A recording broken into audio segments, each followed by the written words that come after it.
A capital in chaos. Can America's heart survive the grip of violence?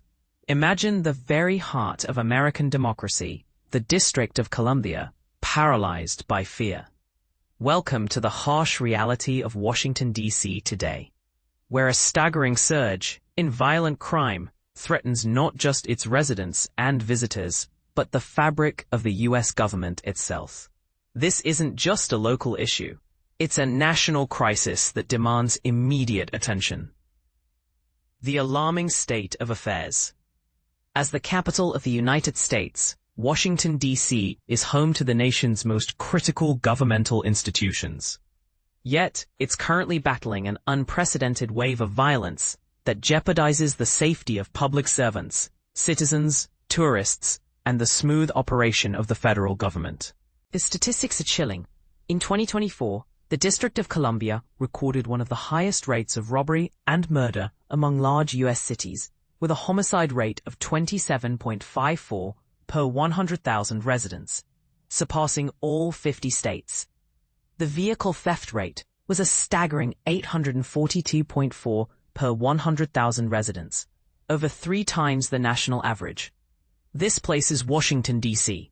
among the top 20% of the most dangerous cities globally. The human cost and national implications.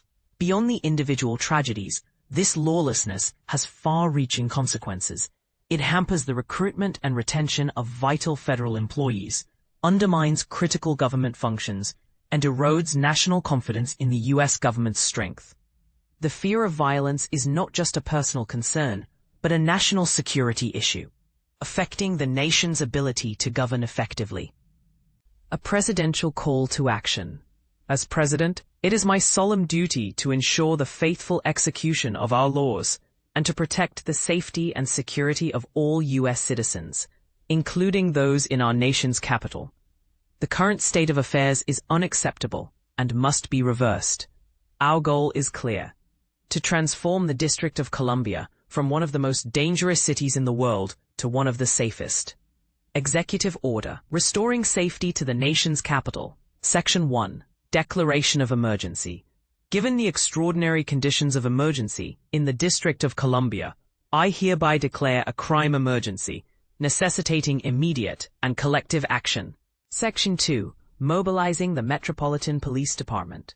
To address this crisis, I determine that the services of the Metropolitan Police Department of the District of Columbia are required for federal purposes, including maintaining law and order, protecting federal properties, and ensuring the orderly functioning of the federal government. The Mayor of the District of Columbia shall provide these services for the maximum period allowed under the Home Rule Act. Effective immediately. Section 3. Operational Control. The authority to direct the Mayor regarding these emergency conditions is delegated to the Attorney General, who shall determine the necessary services of the Metropolitan Police Force. Section 4. Monitoring and Recommendations.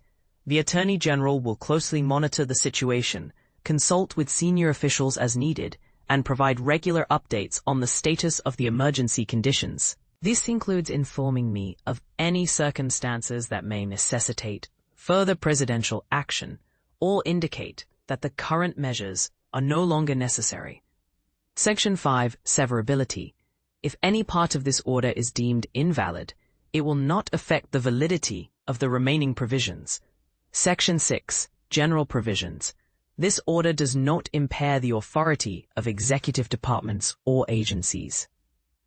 Implementation will be consistent with applicable law and subject to the availability of appropriations.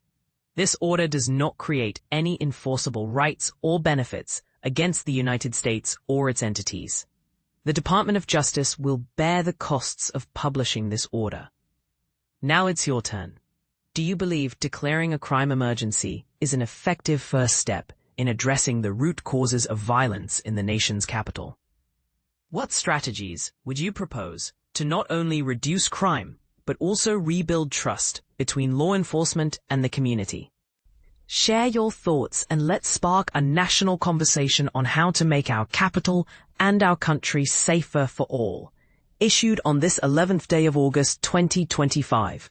Donald J. Trump, the White House.